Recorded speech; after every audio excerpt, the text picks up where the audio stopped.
أعوذ بالله من الشيطان الرجيم بسم الله الرحمن الرحيم الحمد لله رب العالمين وأصلي وأسلم على أشرف الأنبياء والمرسلين نبينا محمد وعلى آله وصحبه أجمعين وبعد اللهم رب اشرح لي صدري ويسر لي أمري واحلل عقدة من لساني يفقه قولي. Neka je hvala Allahu uzvišenom na svim blagodatima koje nam je podario i neka su najpotpuniji salavati i selami na posljednjega Allahovoga poslanika, Allahovoga miljenika Muhammeda sallallahu alaihi wasallam, njegovu časnu porodicu, drugove ashabe i sve one koji slijede put istine do sudnjega dana. Allahume amin. Nastavljamo sa druženjem sa knjigom koja nosi naziv Sažet govor o temeljima Islama, autora Abdullaha ibn Muhammeda ibn Ahmeda et-Tajjara. Stigli smo do stranice broj 14. Tačnije, na dnu smo te stranice. Druga stvar, vjerovanje da samo uzvišeni Allah ima pravo da se obožava. Prije nego što nastavimo, draga braćo i cijenjene sestre, samo da se u nekoliko sekundi podsjetimo šta smo to čitali, o čemu smo to pričali na našem prošlom druženju.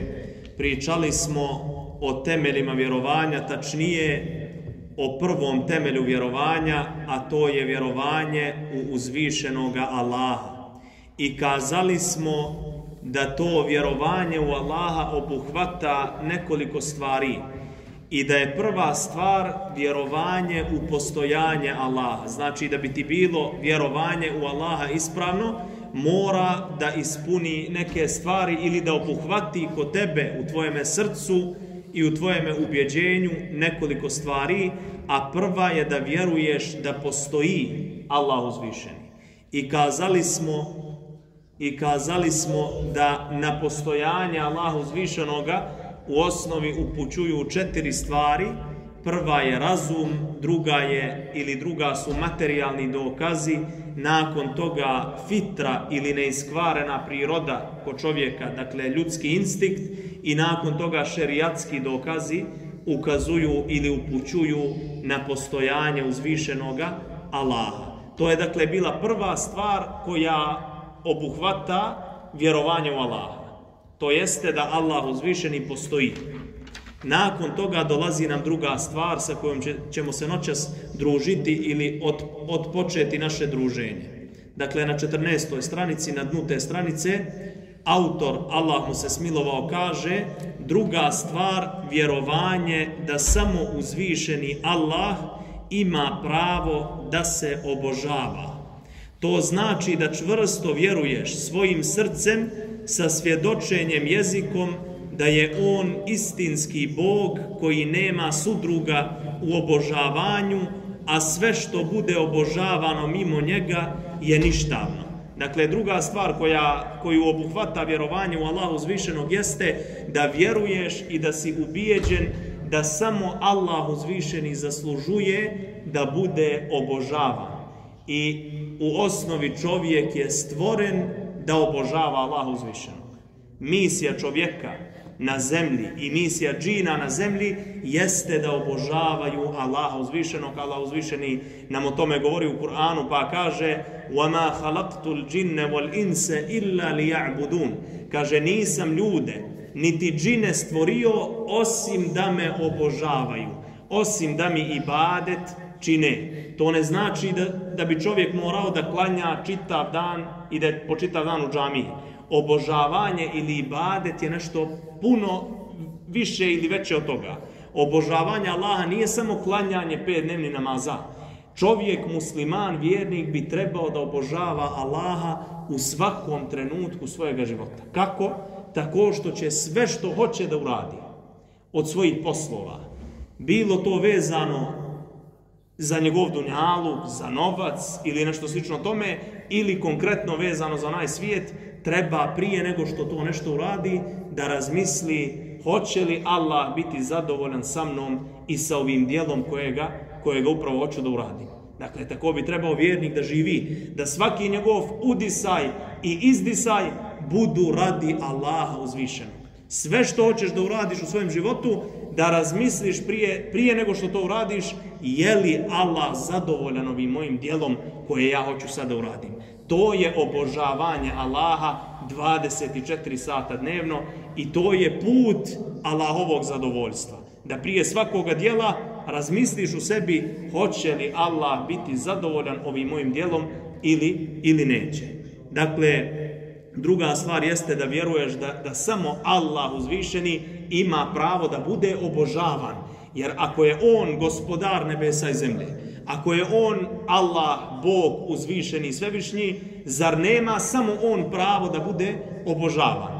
Zašto ovo islamski učenjaci spominju u svojim knjigama? Nama je ovo sad logično. Mi kad čujemo Allah je gospodar, odmah automatski znamo da treba samo Allah uzvišeni da se obožava. Međutim, ovo nije stanje svih ljudi i ovo nije bilo stanje ljudi u vrijeme poslanika sallallahu alejhi ve sellem kad je on otpočeo svoj poziv u islam i svoj poziv Allahu uzvišenom. O čemu se radi? Radi se o tome da su Arapi u to vrijeme u Mekki govorili da je Allah Bog. Oni su priznavali Allaha kao Boga. Dakle, govorili su Allah je Bog, Allah je sve stvorio i tako dalje, ali su govorili da obožavaju one kipove koji su se nalazili oko Kjabe, da ih ti kipovi približe Allahu. Govorili su da oni nisu dovoljno, da oni ne zaslužuju da direktno obožavaju Allaha. Kao oni su ljudi koji su ništavni, ne zaslužuju direktno da obožavaju Allaha, nego mu se približavaju kroz ta svoja božanstva, kroz svoje kipove i tome slično. Dakle, oni su priznavali Allaha kao gospodara koji je sve stvorio, ali ga nisu obožavali kako ga treba obožavati, nego su obožavali kipove, misleći da se time Allahu uzvišenome približavaju. A u stvari od milosti našega gospodara jeste to da je ostavio čovjeku da direktno njega obožava.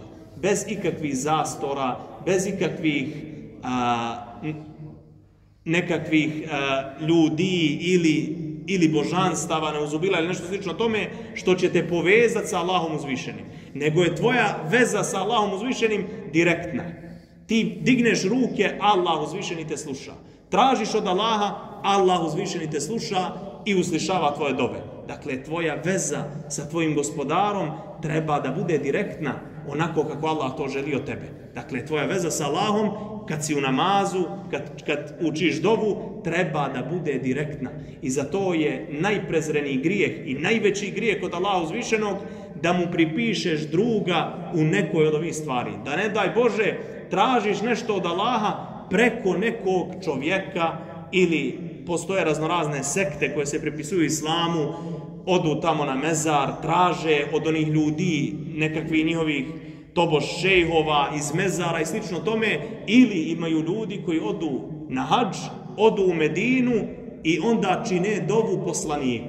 To jeste traže od poslanika Muhameda sallallahu alejhi ve sellem kao da on može nešto sad iz svojega mezara da učini za ljude. Dakle, čine širk. Odu u Meku, odu u Medinu da obave hadž i onda počine širk i postanu nevjernici. Dakle, muslimani, vjernici ne čine dovu i ne upućuju dovu nikome drugome mimo Allaha uzvišenog, pa čak ni poslaniku Muhammedu sallallahu alejhi ve sellem, a nek moli nekakvim šejhovima i nekakvim turbetima i tome slično.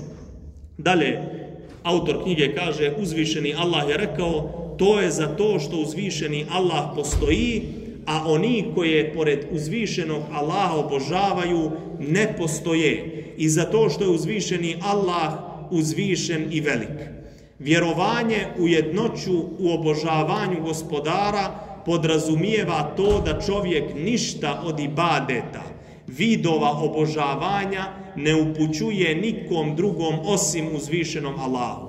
On je istinski Bog koji zaslužuje da se obožava i zato rob neće uputiti ni jednu vrstu obožavanja srcem, niti riječima, niti dijelima drugome osim njemu uzvišenom. Ovo je ono što smo sad malo čas rekli.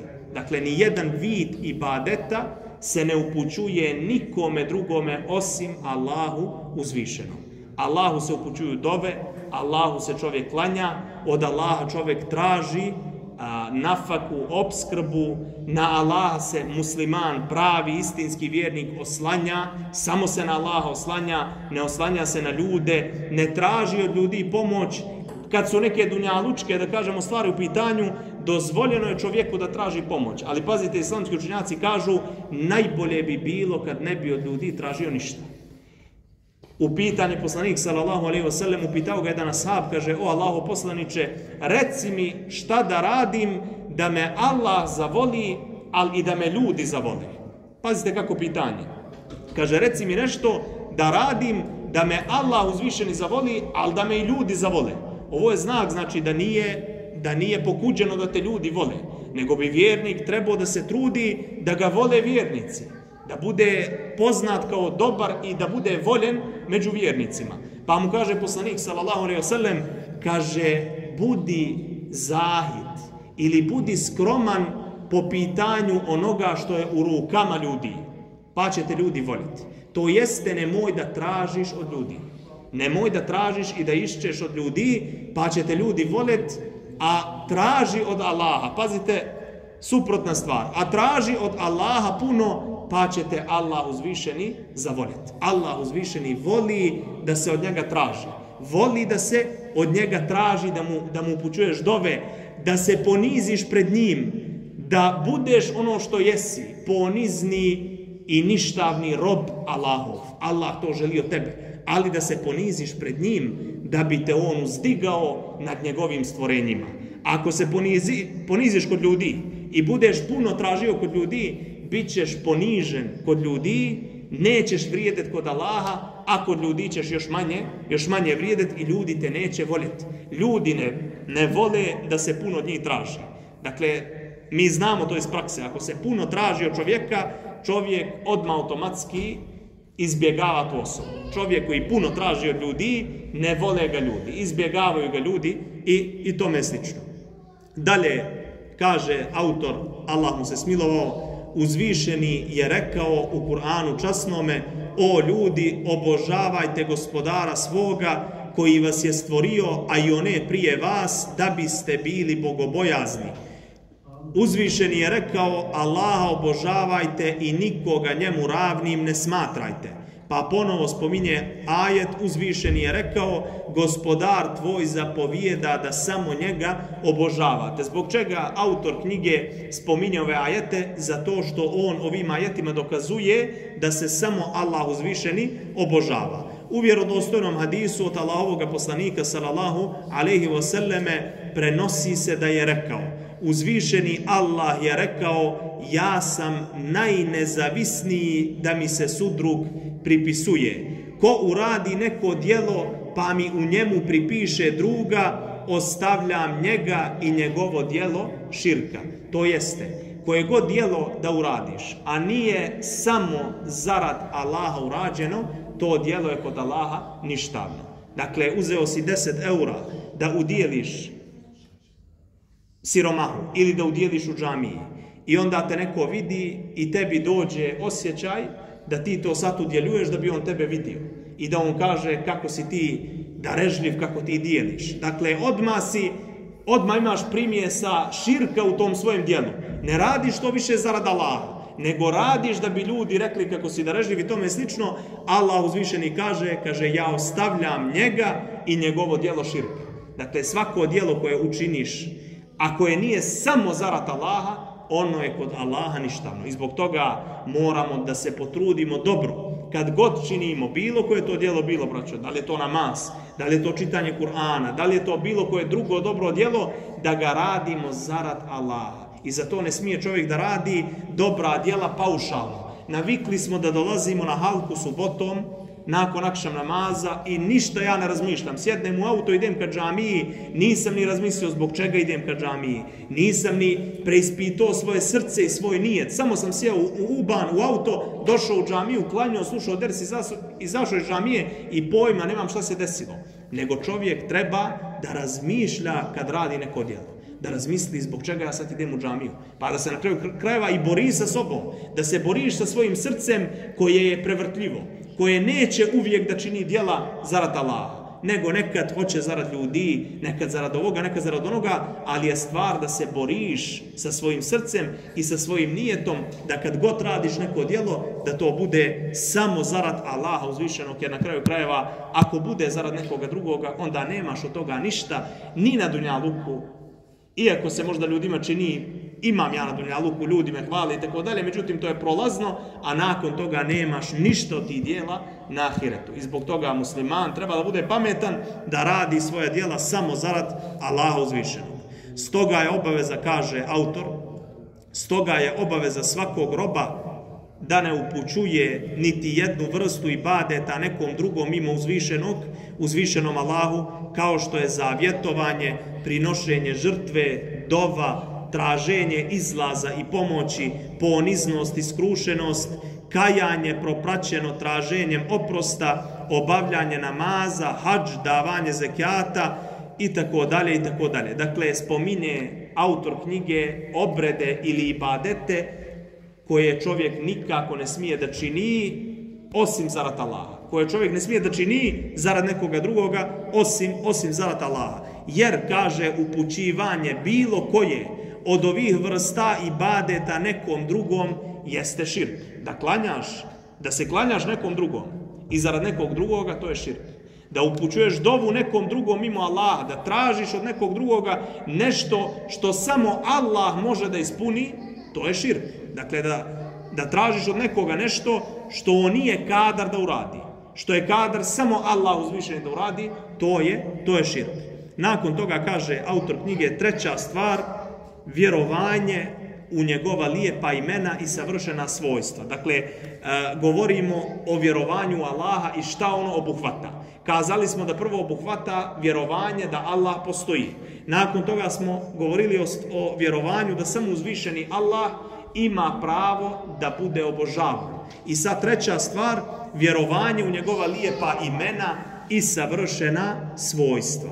Značenje vjerovanja u njegova lijepa imena i savršena svojstva jeste prihvatanje svega onoga što je uzvišeni Allah rekao, potvrdio za sebe u njegovoj knjizi ili što je potvrdio njegov poslanik sallallahu alejhi ve sellem od njegovih lijepih imena i svojstava savršenstva i uzvišenosti onako kako to njemu dolikuje, bez tahrifa ili izokretanja značenja tih svojstava i taktila negiranja samih svojstava, bez tekifa govora o kakvoći tih svojstava, bez temsila poistovjećivanja i poređenja Allahovih savršenih svojstava sa svojstvima stvorenja i obratno. Dakle, treća stvar koju obuhvata vjerovanje u Allaha jeste vjerovanje u Allahova lijepa imena i Allahova savršena svojstva. Allah uzvišeni, gospodar nebesa i zemlje, ima lijepa imena, kako kaže za sebe u Kur'anu časnome, وَلِلَّهِ الْأَسْمَاءُ الْحُسْنَى فَدْعُوهُ بِهَا.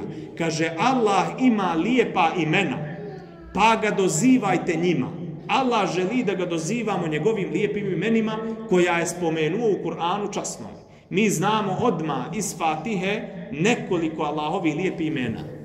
Alhamdulillahi Rabbil Alamin, Ar-Rahman Ar-Rahim. Ar-Rahman Ar-Rahim. Allahova lijepa imena. Maliki Jeumiddin, Malik, Allahovo lijepo ime. I tako dalje, i tako dalje. Dakle, Allah ima lijepa imena i savršena svojstva i Allah voli da ga ljudi dozivaju tim lijepim imenima i da ga traže od njega, da traže to njegovim savršenim svojstvima. Da digneš svoje ruke kad moliš Allaha da ti oprosti grijehe, da ga dozivaš imenima Ar-Rahman i Ar-Rahim, milostivi i samilosni. Da kažeš, o milostivi, o samilosni, oprosti mi grije koje sam počinio. Kad tražiš od Allaha nešto drugo, da tražiš to preko njegovog drugog imena koje dolikuje toj stvari koju tražiš i tako dalje. Dakle, nakon toga spominje autor knjige da muslimani ili ispravna skupina muslimana vjeruje u ova lijepa imena i u lijepa ili savršena svojstva Allahova bez izokretanja značenja tih svojstava. Zašto ovo spominje autor knjige? Zato što, braćo, imamo raznorazne sekte u islamu koje su izokrenule ova Allahova svojstva, pa čak i Allahova imena. Pa, na primjer, Allah uzvišeni spominje neka svojstva u Kur'anu koje te neke skupine negiraju. Na primjer, Allah uzvišeni spominje u Kur'anu časnome da on ima ruku. Pazite, ovo zvuči malo čudno. Allah uzvišeni ima ruku. Međutim, mi vjerujemo u ono što je Allah spomenuo za sebe u Kur'anu. Ako on kaže za sebe da ima ruku, onda mi moramo da vjerujemo da on ima ruku. Međutim, na koji način? Bez tahrifa, bez izokretanja značenja tih svojstava. Dakle, da ne govorimo to nije ruka, to je nešto drugo. Ko što su raznorazne sekte i skupine u islamu kazale. Zašto su to kazali? Da bi pobjegli od toga da Allaha uzvišenoga uporede sa njegovim stvorenjima. Jer oni kažu, ako kažemo za Allaha da on ima ruku, onda smo ga uporedili sa njegovim stvorenjima, jer njegova stvorenja također imaju ruku. Međutim, ovo je neispravno. Kad mi kažemo i potvrđujemo Allahu svojstva koja je on spomenuo u Kur'anu, radimo to bez izokretanja značenja tih svojstava, bez negiranja samih svojstava. Dakle, ne negiramo svojstvo, nego kažemo, ako ga je Allah tako spomenuo u Kur'anu ili poslanik sallallahu alejhi ve sellem u hadisima, mi kažemo to je to. Kako oni kažu, tako je to. Nakon toga bez tekifa, i ovo je jako bitno, bez govora o kakvoći tih svojstava. Mi ne smijemo niti govorimo Allahova ruka je ovakva, Allahova ruka je onakva.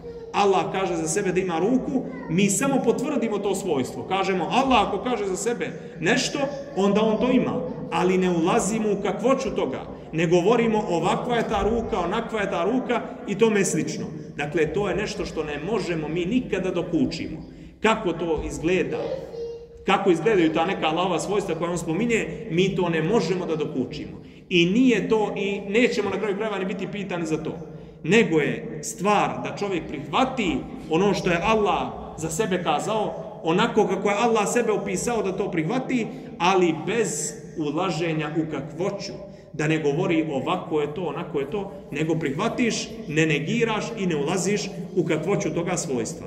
Nakon toga kaže i bez temsila ili poistovjećivanja i poređenja Allahovih savršenih svojstava sa svojstvima stvorenja i obratno. Dakle, ovo što smo kazali, prihvatamo ono što Allah za sebe kaže u Kur'anu časnome i ono kako ga je opisao poslanik sallallahu alejhi ve sellem, ali ne ulazimo u kakvoću toga i ne poistovjećujemo ta svojstva sa svojstvima njegovih stvorenja. Pazite, islamski učenjaci, braćo, govoreći o ovim stvarima, oni daju jedan primjer, iako najljepši primjer je u Allaha. I treba se čuvat kad se ove stvari spominju da čovjek ne pogriješi, da čovjek ne kaže nešto što ne bi smio da kaže. Ali oni kaže, pazite, stvorenja Allahova. Dakle, sad ne pričamo o Allahovim svojstvima, nego o svojstvima i atributima njegovih stvorenja. Pa kažemo, čovjek ima ruke. Jesu li te njegove ruke iste ko ruke drugih stvorenja? Je li njegova ruka ista ko ruka u neke životinje?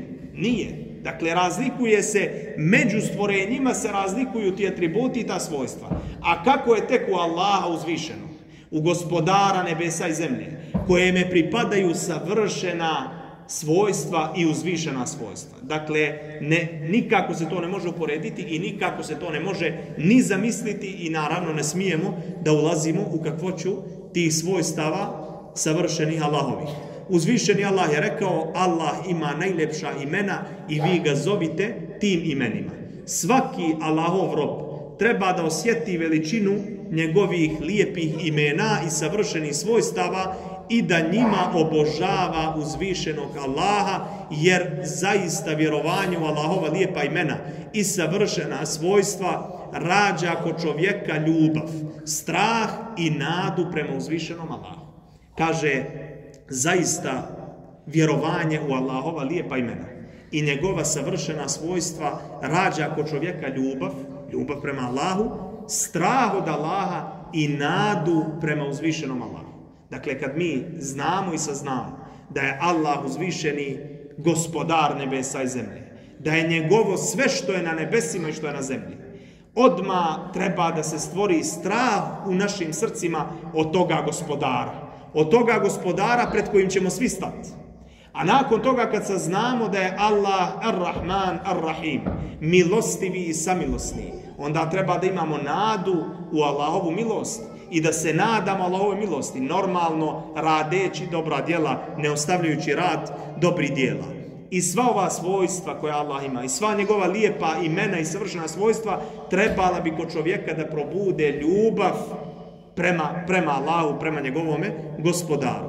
I na kraju ovoga dijela kojeg ćemo noćas čitati, autor knjige, Allah mu se smilovao, kaže plodovi vjerovanja u uzvišenog Allaha. To jeste šta bi to trebalo da proiziđe iz toga vjerovanja u uzvišenog Allaha.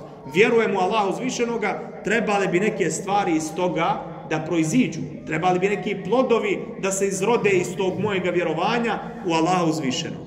Pa kaže, vjerovanje u uzvišenog Allaha kao rezultat daje vrijedne plodove, a neki od njih su postizanje potpunog monoteizma ili teuhida, jer se rob ne veže ni za koga drugoga. Dakle, ako vjeruješ u Allaha iskreno i čvrsto, ne vežeš se puno za ovaj dunjaluk i ne vežeš se puno za ljude koji žive na ovome dunjaluku, jer si shvatio prolaznost ovoga dunjaluka i shvatio si da ćeš se Allahu uzvišenome vratiti i da ćeš Allahu uzvišenom odgovarat za djela koja si radio. I shvatio si da na sudnjem danu neće niko htjeti da ti pomogne. Pa čak ni tvoja rođena majka rođena koja te je rodila, koja bi dala na ovom dunjaluku svoj život za tebe. Nema majke koja za svoje dijete ne bi dala svoj život na ovome dunjaluku i to da uopšte o tome ne razmišlja. Dakle, za sekundu bi svoj život za svoje dijete dala. Međutim, Kur'an časni nam spominje da će se na sudnjem danu ljudi razbježati jedni od drugih i da će majka baciti svoje dijete koje je dojila. Dakle, kad nastupi sudnji dan, majka će držati svoje dijete u naručje, doiće ga i kad počne sudnji dan, ona će uzeti, bacit će to dijete od sebe, od straha ili iz straha od sudnjega dana i iz straha od Allaha uzvišenog. Dakle, majka rođena će da te odbaci.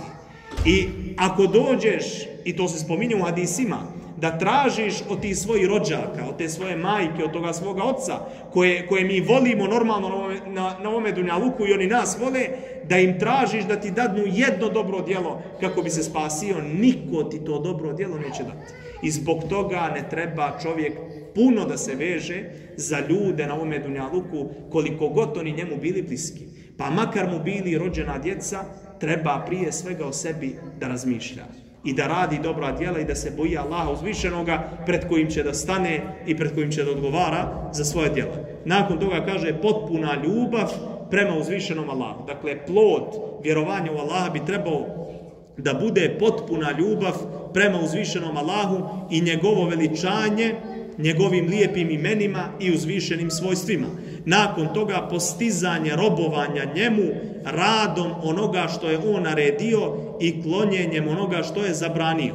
I nakon toga na kraju kaže oslobađanje roba od robovanja stvorenjima i vezivanja srca za njih, kao i od straha od stvorenja, očekivanje od njih i djelovanje zbog njih, što je zaista istinski ponos. Šehadet, braćo, bi trebao čovjeka da oslobodi od robovanja stvorenjima i da ga usmjeri da robuje samo Allahu uzvišenom.